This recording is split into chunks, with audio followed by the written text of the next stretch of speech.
So, many moons ago, in the spring of 1969, the guidance counselor at Cary High School said to me, so you're graduating, you gonna go to college? I said, I don't know. She said, well, you better.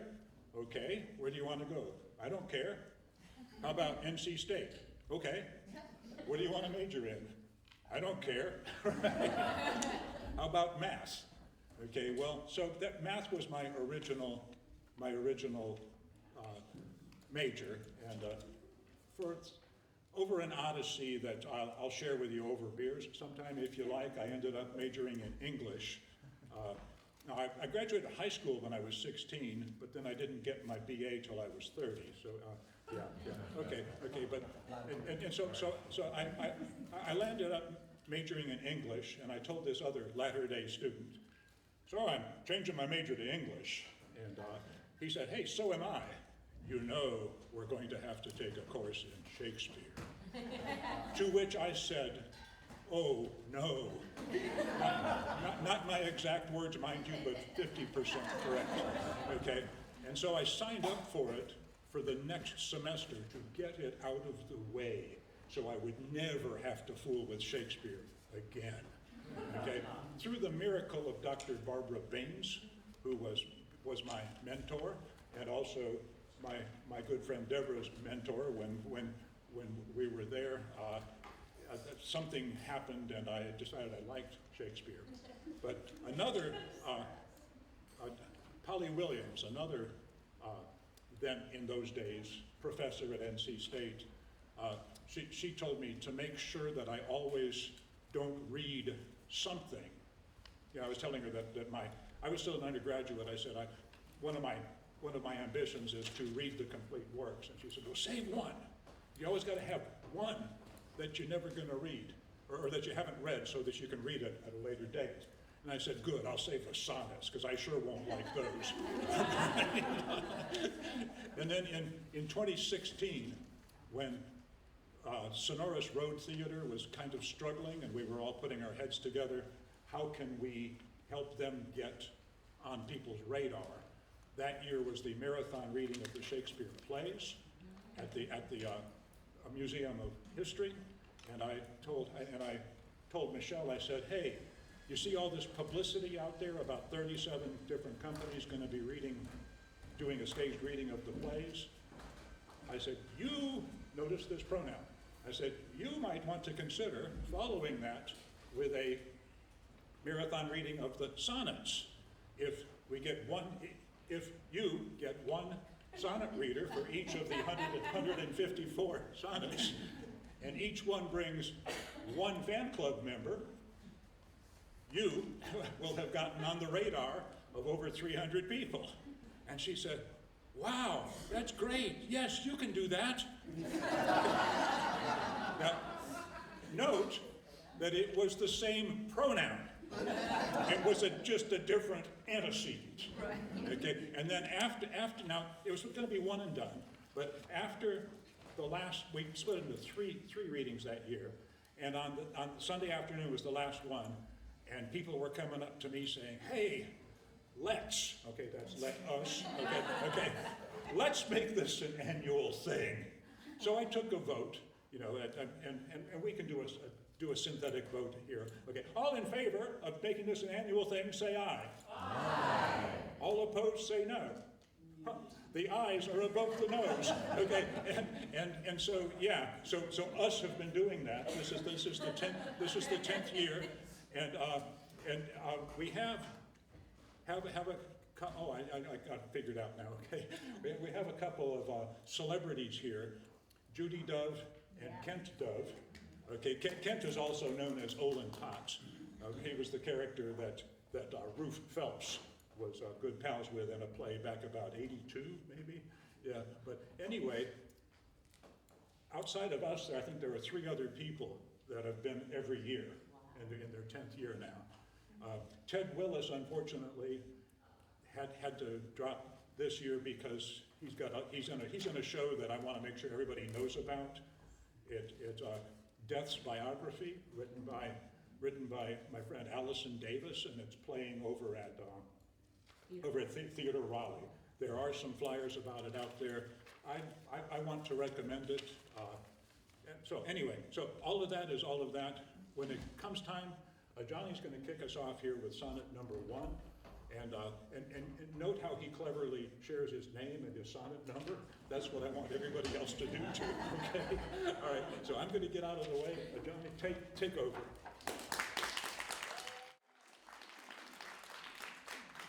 Thank you, Kurt. I'm going to try this here. My eyes are pretty bad, but... You can raise that up if you need to. Oh, okay, good, perfect. How's everybody? Everybody good? Yeah, I feel good because I get to start it off. You know. So this is my second year. Oh, the music. Okay. Yeah, unless you're exceedingly farsighted. No, I'm good. I think this is good. I can read it. Yeah. Oh, okay. Make sure. No. Just got into right when I walked in. So this is my second year of doing this, and I want to thank Kurt for asking me to do it again. I had a great time last year doing it. I wasn't first. I was almost towards the end, so I think he wanted to do me a favor and let me go first this time, so it's good. We've actually worked together at the theater, up at Pure Life Theater, doing The Face of Emmett Till. That's where I met him. Great guy, man. I love Kurt. I appreciate it, Kurt. Thank you all for everybody for being here to participate in this.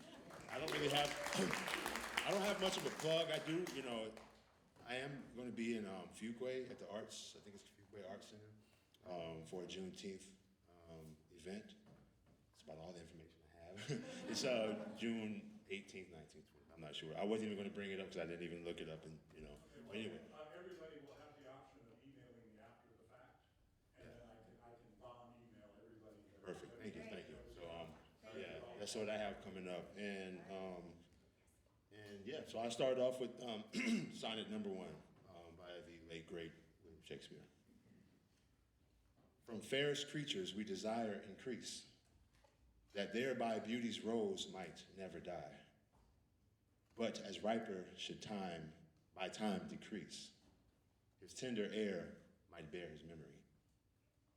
But thou, contracted to thine own bright eyes, feedest thy light's flame with subsubstantial fuel, making a famine where abundance lies, thyself thy foe, to thy sweet self too cruel. Thou that art now the world's fresh ornament, and only herald the gaudy spring, within thine own bud buryest thy content, and tender churl makest waste in the garden. Pity the world, or else this glutton be, to eat the world's due by grave in thee. Thank you.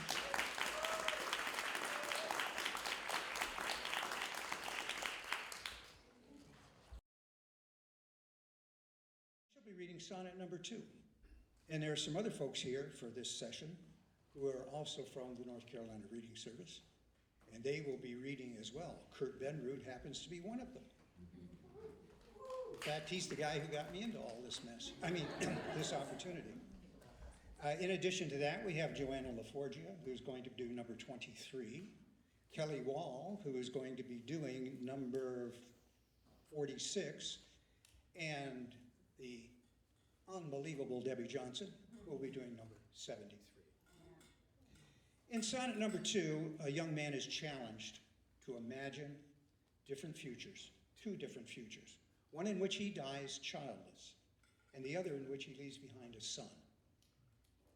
In the first, the young man will waste the uninvested treasure of his youthful beauty.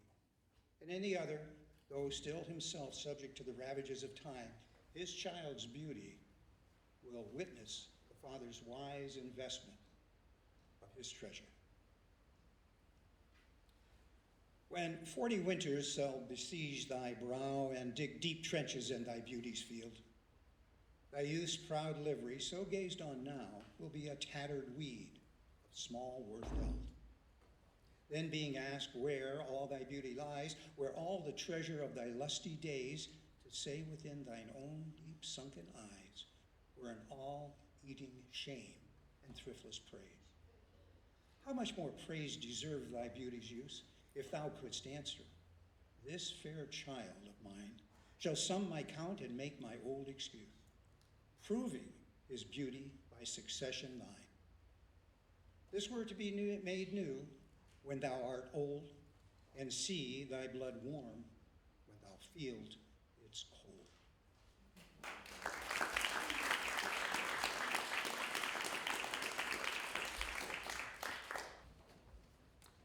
Hello, everyone. I'm Catherine Kelly Johnson. The last time I was here, I was very, very pregnant with my son Archie, and I read Sonnet 14, which is one of the so-called procreation sonnets. And here I am again, reading a procreation sonnet. I'm reading Sonnet 3 this year.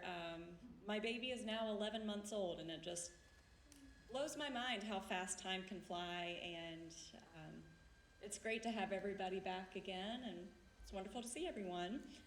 This is Sonnet 3. Look in thy glass, and tell the face thou viewest. Now is the time that face should form another, whose fresh repair if now thou not renewest. Thou dost beguile the world, unbless some mother. For where is she so fair, whose uneared womb disdains the tillage of thy husbandry? Or who is he so fond will be the tomb of his self-love to stop posterity?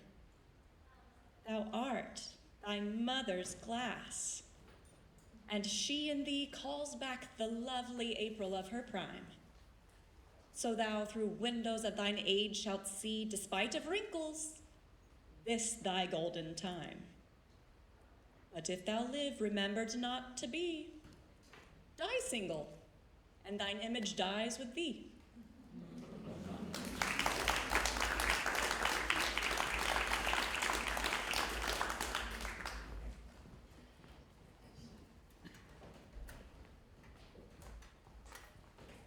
Hi, my name is Marla Yost. I'm new to Raleigh. I moved here a year ago, so this is the first time that I have stood up on stage in about 6 years. 6 years ago, I was in 6 years I was in a small performance at Columbia University, playing the President of the United States during a time of crisis. And I walked out on stage, and the first profile I saw was David Henry Hwang. And the next one was Anne Bogart. And somehow I made it, so I think I'll make it here, but my heart is beating all the same. This is Sonnet 4. Unthrifty loveliness, why dost thou spend upon thyself thy beauty's legacy? Nature's bequest gives nothing, but doth lend, and being frank, she lends to those are free. Then, beauteous niggard, why dost thou abuse thy bounteous largesse given thee to give? Profitless usurer, why dost thou use so great a sum of sums, yet canst not live? For having traffic with thyself alone, thou of thyself, thy sweet self dost deceive. Then how, when nature calls thee to be gone, what acceptable audit canst thou leave? Thy unused beauty must be tombed with thee, which, used, lives the executor to be.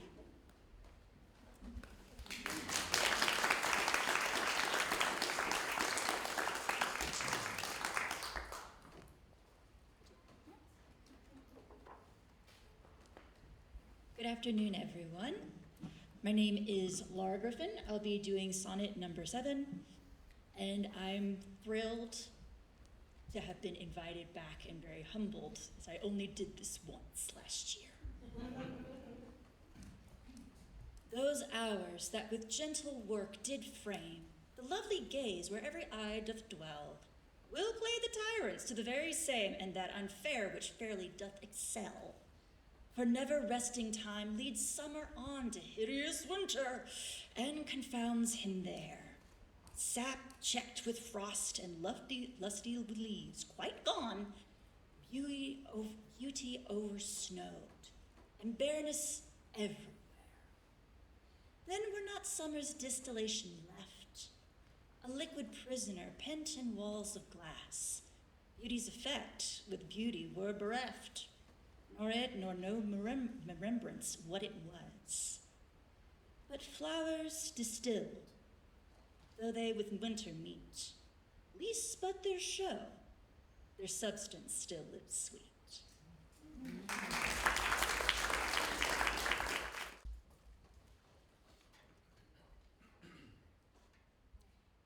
Good afternoon, everyone. Hi. So my name is Wallace. I will be reading Sonnet 6, which is a bridge from Sonnet 5. And I think one of the things about this sonnet that was left with me is our will to go against feeling less than and making sure that we leave our legacy. Then let not winter's ragged hand deface in thee thy summer, ere thou be distilled. Make sweet some vial, treasure thou some place with beauty's treasure, ere it be self-killed. That use is not forbidden usury, which happies those that pay the willing loan. That's for thyself to breed another thee, or 10 times happier, be it 10 for 1. 10 times thyself were happier than thou art. If 10 of thine 10 times refigured thee, then what could death do if thou shouldst part, leaving thee living in posterity? Be not self-willed, for thou art much too fair to be death's conquest and make worms in thine air. Thank you.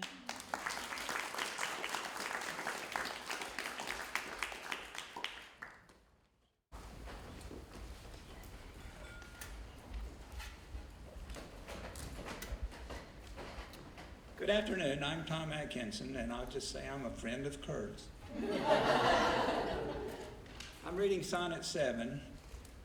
Sonnet 7 traces the path of the sun across the sky, noting that mortals gaze admiration at the rising and noonday sun. But when the sun begins to set, says the poet, it is no longer an attraction. Such is the path of a young man's life, a blaze of glory followed by descent into obscurity, unless he begets a son. Sonnet 7. Low in the orient, when the gracious light lifts up his burning head, each under eye, doth homage to his new appearing sight, deserving with looks its sacred majesty. And having climbed a steep up heavenly hill, resembling strong youth in his middle age, yet mortal looks adore his beauty still, attending on his golden pilgrimage. But when from highmost pitch with weary car like feeble age he reeleth from the day, the eyes for duteous now converted are from his low track and look another way. So thou thyself, outgoing in thy noon, unlooked on diest, unless thou get a son.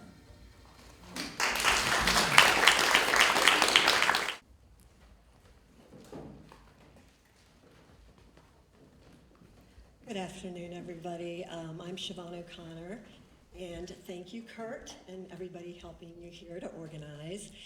And I will be reading another in the series of, yes, you need to get married and have children. In this case, using music to that end. And this is sonnet number 8. Music to hear, why hear'st thou music sadly? Sweets with sweets war not, joy delights in joy. Why lovest thou that which thou receivest not gladly? Or else receivest with pleasure thine annoy? If the true concord of well-tuned sounds by unions married do offend thy ear, they do but sweetly chide thee, who confounds in singleness the parts that thou should bear. Mark how one string, sweet husband to another, strikes each in each by mutual ordering, resembling sire and child and happy mother, who all in one pleasing note do sing, whose speechless song being many, seeming one, sings this to thee, thou single wilt prove none.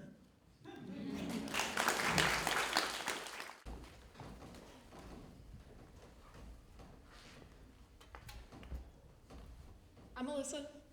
I've never really performed anything before, but I really like poetry and Shakespeare.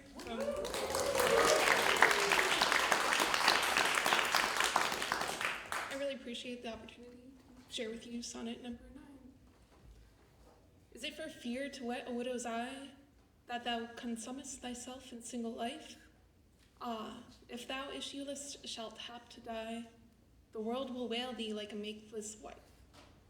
The world will be thy widow, and still weep, that thou no form of thee hast left behind, when every private widow well may keep, by children's eyes, her husband's shape in mind. Look, what an unthrift in the world doth spend, shifts but his place, for still the world enjoys it.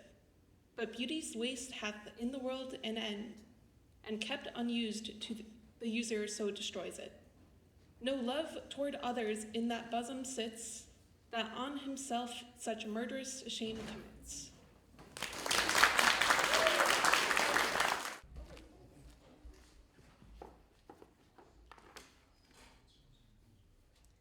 Hello, everyone. My name is Garland Martin-Christensen, and I am a volunteer announcer with WCPE, the classical station.org, so you might have heard me on the radio. Thank you. I also volunteer with the North Carolina Museum of Natural Science, and I've done that for well over a decade, so you may have also seen me at one of their events. But today I'm reading sonnet number 10, and I chose this particular sonnet. It really resonated for me. I think it's a little bit special, and to me it deals a little bit with unrequited love, so if anyone has suffered through that and had someone that refused to commit to them, this is for you. And I am going to be reading it in both the original Elizabethan English and modern English. I have translated it, so. For shame, deny that thou bearest love to any, who for thyself art so improvident. Grant, if thou wilt, thou art beloved of many, but that thou none lovest is most evident. For thou art so possessed with murderous hate, that gainst thyself thou stickest not to conspire, seeking that beauteous roof to ruinate, which to repair should be thy chief desire. O change thy thought, that I may change my mind. Shall hate be fairer lodged than gentle love? Be, as thy presence is, gracious and kind, or to thyself at least kind-hearted prove. Make thee another self for love of me, that beauty still may live in thine or thee. And now for the modern translation. Out of a sense of shame, you, who are so unwilling to provide for the future, should admit that you don't love anyone. I grant you, if you like, that you are loved by many, but it's very clear that you don't love anyone, because being someone who doesn't hesitate to conspire against himself, you are determined to murder your potential progeny. You are prepared to end your noble line, which it should be your main concern to maintain. Oh, change your mind so that I can change my opinion of you. Do you, the most beautiful creature, want to be the house where hate lives? Be as gracious and generous to me as well as your relatives as you are to everyone else, or at least be generous to yourself. Change your mind for my sake, so that you will be a noble person, and that your beauty will live on in all of your descendants, as well as my memory and love. Thank you.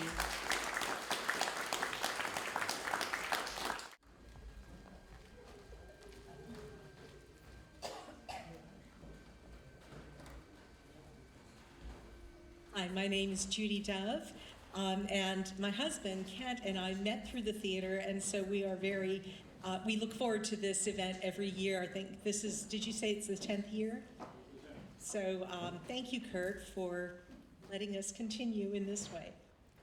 So this is Sonnet 11, and like many of the other sonnets, it's talking about the poet talking to a young man and urging him to choose a future in which he will have children who can carry on his traits and pass on his gifts, rather than a life where when he passes on, his gifts and traits will disappear.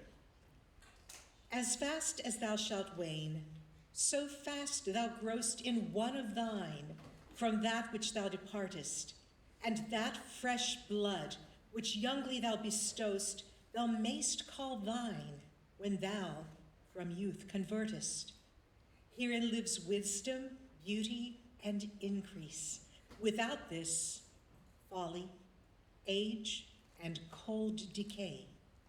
If all were minded so, the times should cease, and 80 years would make the world away.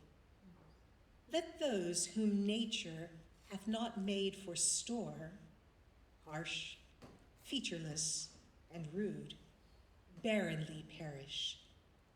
Look, whom she best endowed, she gave the more, which bounteous gift thou shouldst in bounty cherish. She carved thee for her seal, and meant thereby thou shouldst print more, not let that copy die. And Kurt does allow us to read a translation in another language, and so I found this translation, c'est une traduction par Fernand Henry. En léguant ta beauté, tu la verras renaître dans l'un des tiens sitôt que tu déclineras, et ta jeunesse enfin aura sonné son glace si dans un sang plus frais palpite alors ton être. Le sage vit ainsi, pourquoi le méconnaître? C'est ainsi seulement qu'on brave le trépas. Car si tout t'imitait, ne comprends-tu donc pas que le monde, en 3 fois 20 ans, cesserait d'être? Laisse se consumer dans l'infécondité, cela que déshonore une difformité, toi, sur qui la nature a versé sa magie. Sache distribuer tous ces dons glorieux. C'est afin de t'en voir répandre l'effigie qu'elle a fait de ton corps un sceau si précieux.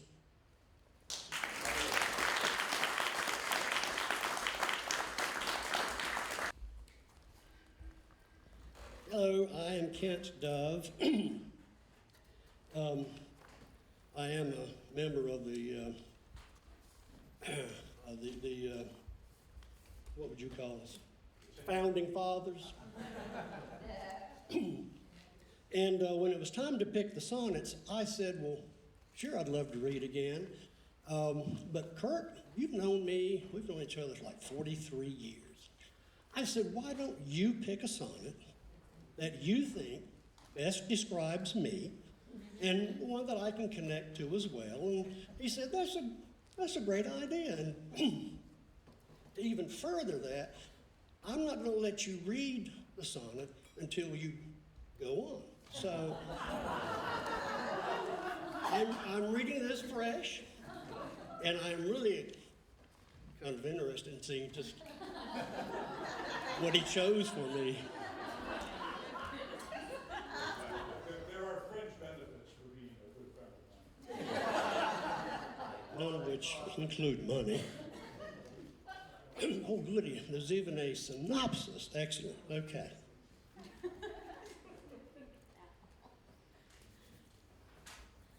The synopsis of Sonnet 12. As he, that would be me, as he observes the motion of the clock and the movement of all living things toward death and decay,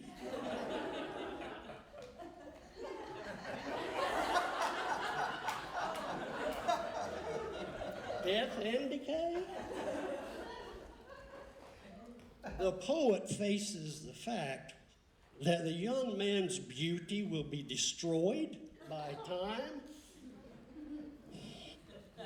Nothing besides offspring, he argues, can defy time's scythe. Sonnet 12. When I do count the clock that tells the time and see the brave day sunk in hideous night, when I behold the violet past prime and sable curls all silvered over white, when lofty trees I see barren of leaves, which erst from heat did canopy the herd, and summer's green all girded up in sheaves, borne on the bier with white and bristly beard. Then of thy beauty do I question make, that thou among the wastes of time must go, since sweets and beauties do themselves forsake and die as fast as they see others grow. And nothing 'gainst time's scythe can make defense, save breed, to brave him when he takes thee hence.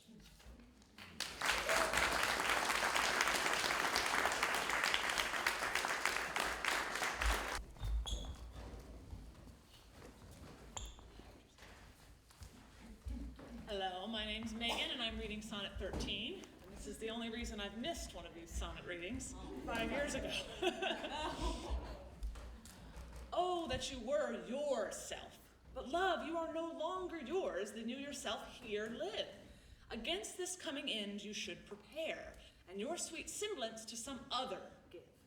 So should that beauty which you hold in lease find no determination. Then you were yourself again, after yourself's decease, when your sweet issue from your sweet form should bear. Who lets so fair a house fall to decay, which husbandry and honor might uphold, against the stormy gusts of winter's day and barren rage of death's eternal cold? Oh, none but unthrifts. Dear my love, you know you had a father. Let your son say so.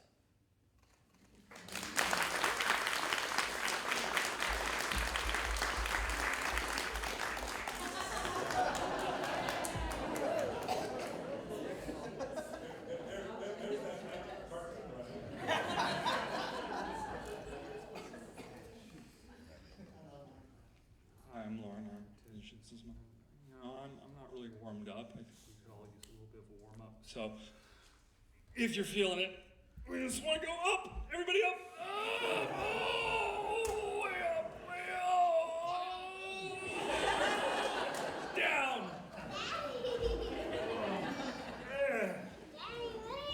And we gotta do some highs and lows, right?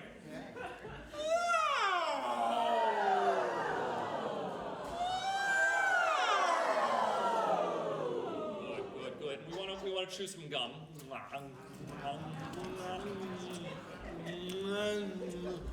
And we want to grind some coffee. It's really important. Grind that coffee up. Grind all the coffee out. All right. Okay, I think I'm ready. Hi, I'm Loren Armitage. This is sonnet number 14. This is the light of my life, and also extinguishing it at the same time.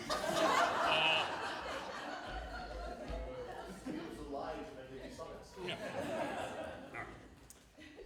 Not from the stars do I my judgment pluck, and yet methinks I have astronomy, but not to tell of good or evil luck, of plagues, of dearths or seasons' quality, nor can I fortune to brief minutes tell, pointing to each his thunder, rain, and wind, or say with princes, if it should go well, by oft predict that I in heaven find, but from thine eyes my knowledge I derive.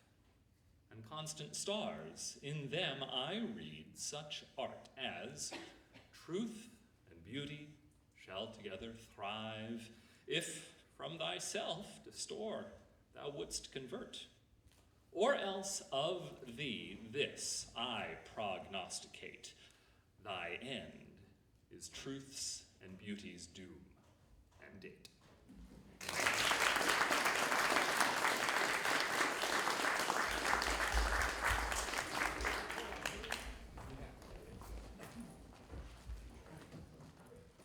Hello, my name's John. This is my third year of reading. And it's a little bit out of my wheelhouse, not being a practicing actor like most people here. But I'm sure Kurt and his sister Edith can attest to the fact that I don't much shy away from the spotlight. But I'm reading Sonnet 15.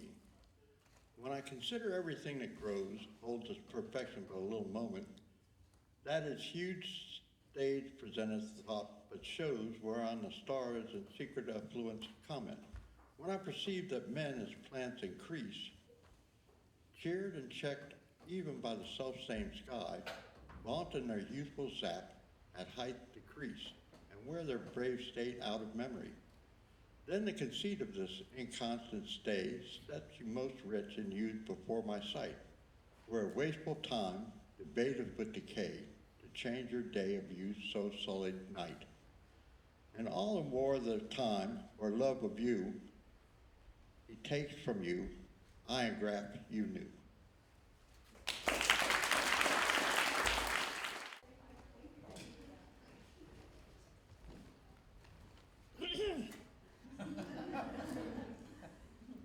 When I heard about this gathering, brought together by my former student, I did not teach him Shakespeare. I would never have taught him Shakespeare. Because I have a slight grudge against Shakespeare. And I didn't want to come unless I could read Sonnet 16. Because I wanted to bring it to you maidens in the audience as a cautionary tale. You see, good old Will, as we used to call him, had a special kind of bond with my boyfriend at the time. He called him fair youth, honored him with several sonnets. Well, too many sonnets, half of his sonnets. In this one, good old Will made a recommendation that resulted in my current condition. This is what basically he told my fair youth. First, I'll give you my translation. If you want to live on after your bodily demise, don't count on my poor poems to immortalize you, but instead get some poor, naive girl with child, as we euphemistically like to say, and live forever through your progeny. Now, here is good old Will's version, Sonnet 16, wherein he offers his advice to my not so happy husband now, and the man who's soon to be a father. But ladies, keep in mind, if this happens to you, there may be a way to get revenge. This child, who supposedly will give its sire, mind you, its sire his miraculous genealogical immortality, might not be a sir at all. It might be a maiden herself, might even be a poetess. We'll name her Emily. In any case, here is Sonnet 16. But wherefore do you not a mightier way make war upon this bloody tyrant time, and fortify yourself in your decay, with means more blessed than my barren rhyme. Now stand you on the top of happy hours and many maiden gardens, yet unset, with virtuous wish would bear your living flowers, much liker than your painted counterfeit. So, should the lines of life, that life repair, which this time's pencil nor my pupil pen, neither in inward worth nor outward fare, can make you live yourself in eyes of men. To give away yourself keeps yourself still, and you must live drawn by your own sweet skill.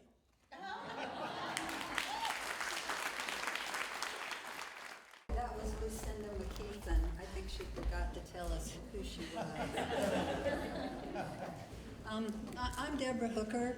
I live in Clayton, your neighbor to the south. And some of you may not know this, but in the 19th century, Shakespeare was really popular in the Wild West. Actors would go out to Dodge City or Tombstone, and if they were really good, and if they were in a really bloody play, the prospectors would sometimes throw bags of gold dust on the stage if they really liked it. Oh, wow. So in that vein, I'm happy to announce that Shakespeare is coming to Clayton next weekend on the 3rd. It'll be at the Clayton Center. I think Scrap Paper Shakespeare is doing an abridged version of Two Gentlemen of Verona. So if you're in Clayton, you should come and see it. I'm going to be reading Sonnet 17. Who will believe my verse in time to come if it were filled with your most high deserts? Though yet heavens knows it is but as a tomb which hides your life and shows not half your parts. If I could write the beauty of your eyes and in fresh numbers number all your graces, the age to come would say, this poet lies, such heavenly touches ne'er touched earthly faces. So should my papers, yellowed with their age, be scorned, like old men of less truth than tongue, and your true rights be termed a poet's rage and stretched meter of an antique song.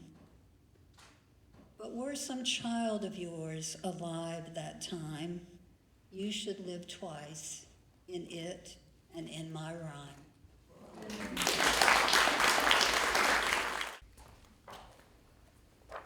Good afternoon. My name is Jeanna Bridges. I'm from Greensboro, North Carolina. I'm associated with Kurt through the Zoom Shakespeare readings on Sunday afternoons. A piece of pop culture for Sonnet 18, which I will be reading. In the 1995 movie Clueless, this was the poem that Cher and Dion put into the teachers' boxes to start the little romance between the two teachers. Sonnet 18. Shall I compare thee to a summer's day? Thou art more lovely and more temperate. Rough winds do shake the darling buds of May, and summer's leaf hath all too short a date. Sometime too hot the eye of heaven shines, and often is his gold complexion dimmed, and every fair from fair sometime declines by chance, or nature's changing course untrimmed. But thy eternal summer shall not fade, nor lose possession of that fair thou owest, nor shall death brag thou wanderest in his shade, when in eternal lines to time thou growest. So long as men can breathe or eyes can see, so long lives this, and this gives life to thee.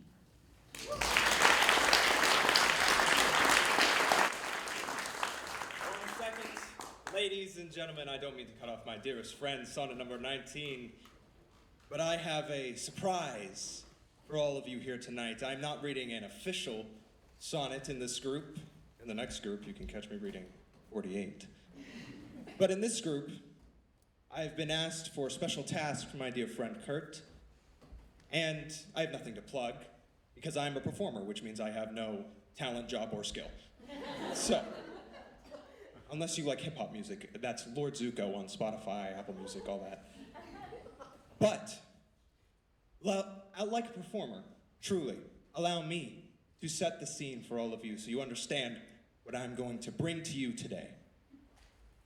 South African scientists have discovered that 400-year-old tobacco pipes excavated from the garden of William Shakespeare contained cannabis, suggesting that playwright might have written some of his famous works while high. This is a parody of the sonnet you just heard, sonnet number 18. So, if you hear some similarities, they may be intentional.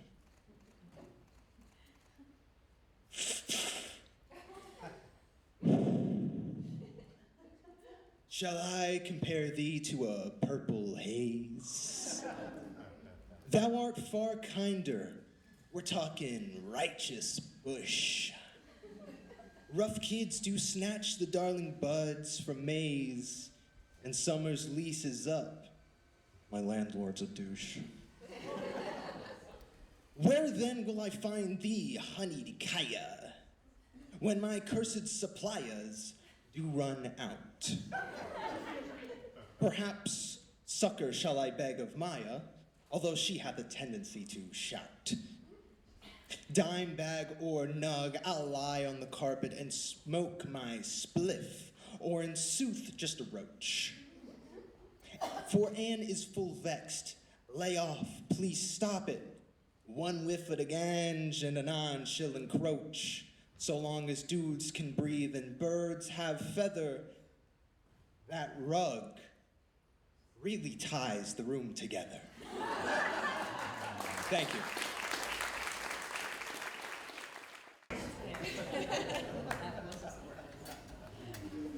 Hi, I'm Melanie Simmons. This is the 10th year of this. This is my 9th year doing it. My first year doing this was the second year.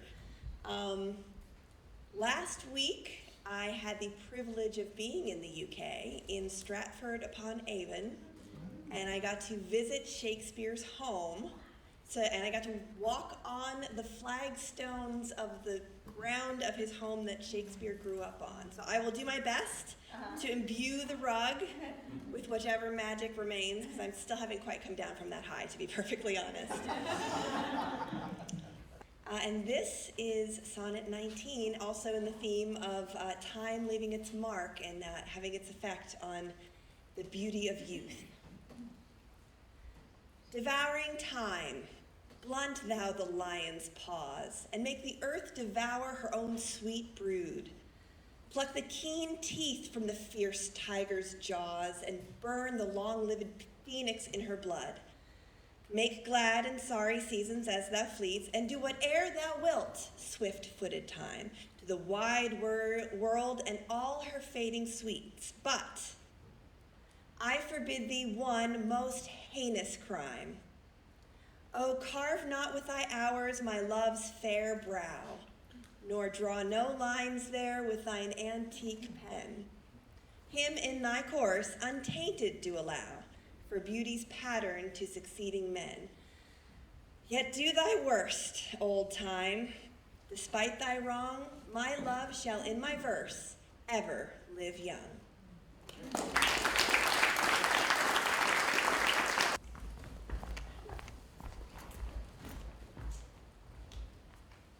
Hello. I'm Collins. This is my second year doing this, so thank you for asking me back, Kurt. I will be doing Sonnet 20, yet another about youth. A woman's face with nature's own hand painted hast thou, the master mistress of my passion. a woman's gentle heart, but not acquainted with shifting change as is false women's fashion. An eye more bright than theirs, less false and rolling, gilding the object whereupon it gazeth. A man in hue, all hues in his controlling, which steals men's eyes and women's souls amazeth. And for a woman wert thou first created, till nature as she wrought thee fell a-doting. And by addition of me, by me of thee defeated, by adding one thing to my purpose noting. But since she pricked thee out for women's pleasure, mine be thy love, and thy love's use their treasure.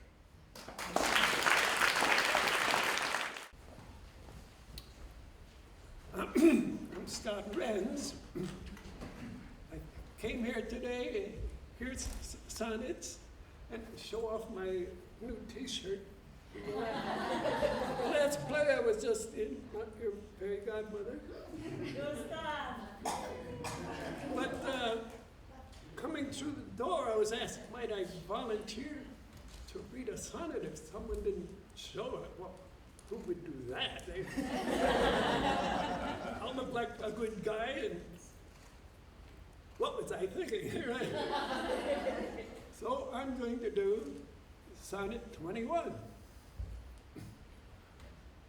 So is it not with me as with that muse, shirred by a painted beauty to his verse, who heaven itself for ornament doth use, and every fair with his fair doth rehearse, making a couplement of proud compare with sun and moon, with earth and seas, rich gems, with April's firstborn flowers and all things rare that heaven's air in this huge rondure hems. Oh, let me, true in love, but truly right, and then believe me, my love is as fair as any mother's child, though not so bright, as those gold candles fixed in heaven's air. Let them say more, that like of hearsay well, I will not praise that purpose not to sell.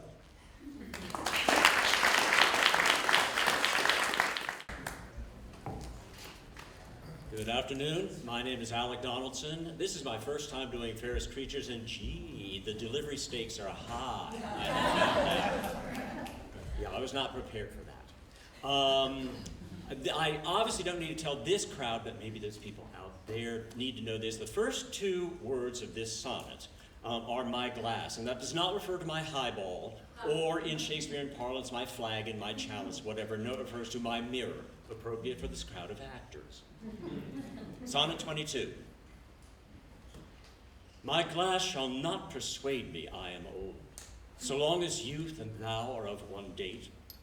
But when in thee time's furrows I behold, then look I death my days should expiate.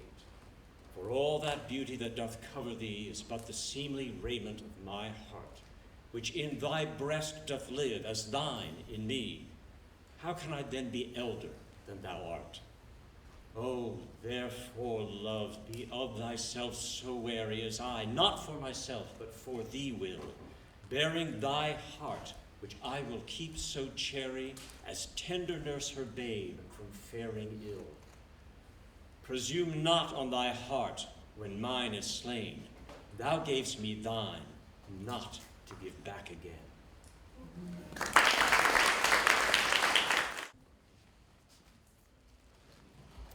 Hello, am I okay?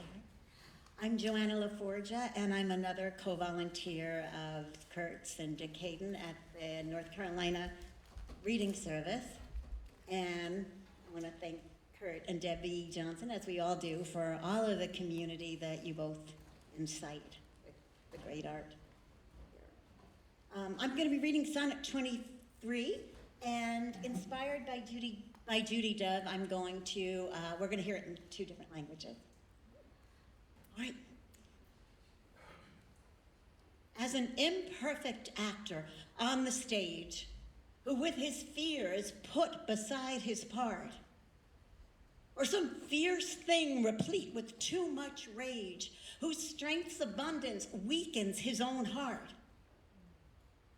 So I, for fear of trust, forget to say the perfect ceremony of love's right, and in mine own love strength seem to decay, or charged with burthen of mine own love's might.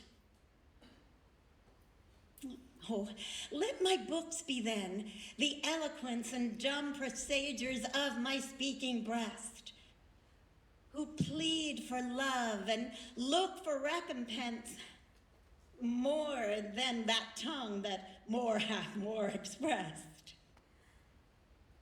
Oh, learn to read what silent love hath read, to hear with eyes belongs to love's fine wit. And now, in honor of that newly minted angel Francisco, we're going to hear it in Italian.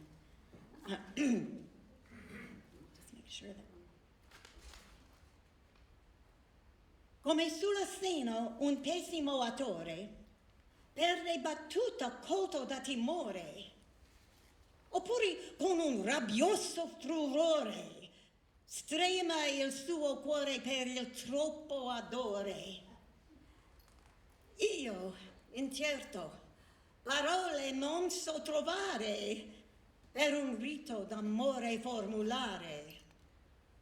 Pur la forza d'amor viene a mancare, che su se stessa par troppo pesare. Sian dunque I versi miei soli a parlare, messaggiare di questo muto cuore, a supplicare amore ed aspettare, e non la lingua cui mancò il vigore. Ti prego, leggi I versi del mio cuore muto ed ascolta con gli occhi il mio amore. Buongiorno.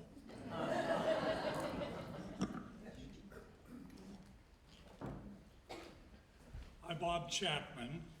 I live down the street, about a block away from here. But I would have come even if I had lived out in Timbuktu, I think, because I have a great affection for Shakespeare. I like not only the original forms of spoken words, but I also like other forms of Shakespeare. I led off with Buongiorno because I was the host of the Thursday night opera house at WCPE out in Wake Forest.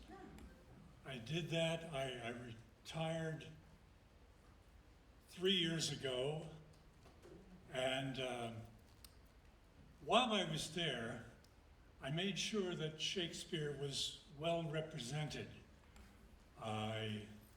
in the programming. I programmed Macbeth, Hamlet, A Midsummer Night's Dream. I think that's by Benjamin Britten. And I Capuletti e Montecchi, which is an opera that's that's adapted from Romeo and Juliet. When I was singing at the Frankfurt Opera many, many years ago, I had the pleasure, I'm not sure it was the pleasure because the circumstances were rather sad. My friend John Neumeier had choreographed the ballet, Romeo and Juliet, by Sergei Prokofiev. And the young woman who had often sung or often danced the principal role of Juliet, had lost a loved one, and she simply couldn't bring herself to dance again for quite some time. And so finally John said, I think you're ready. I want you to dance Juliet. And it was very difficult for her because she had been so heartbroken over this. But she did. And it was wonderful. I'm going to be reading Sonnet 24. Mine eye hath played the painter, and hath stelled thy beauty's form in table of my heart. My body is the frame wherein 'tis held, and perspective it is best painter's art. For through the painter must you see his skill, to find where your true image pictured lies, which in my bosom's shop is hanging still, that hath his windows glazed with thine eyes. Now see what good turns eyes for eyes have done. Mine eyes have drawn thy shape, and thine for me are windows to my breast, where through the sun delights to peep, to gaze therein on thee. Yet eyes this cunning want to grace their art. They draw but what they see, know not the heart.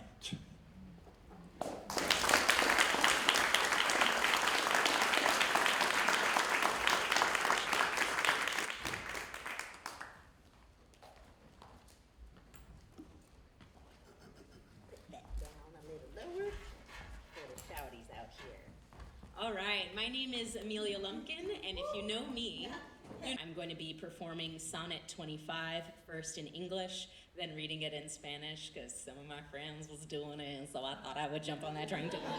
Okay. All right, so, yeah. Oh, I didn't know if you were saying something. So keep in mind these modern aphorisms that I think go with Sonnet 25. Comparison is the thief of joy, and gratitude transforms what we have into enough. First in English. Let those who are in favor with their stars of public honor and proud titles boast, whilst I, whom fortune of such triumph bars, unlooked for joy in that I honor most. Great princes' favorites their fair leaves spread, but as the marigold at the sun's eye, and in themselves their pride lies buried, for at a frown they in their glory die. The painful warrior famoused for fight, after 1,000 victories once foiled, is from the book of honor razed quite, on all the rest forgot for which he toiled. Then happy I that am loved and am beloved, where I may not remove nor be removed.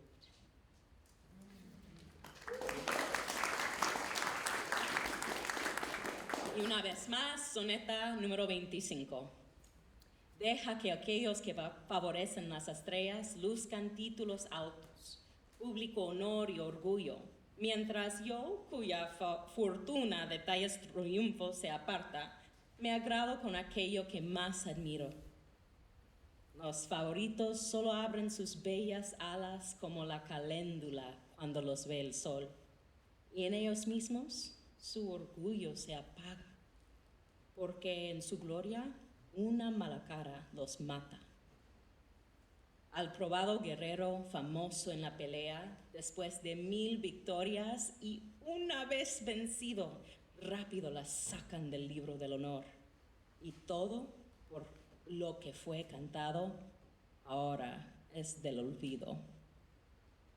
Entonces, feliz yo, que amo y soy amado, que dejar no puedo, ni ser dejado. Thank you.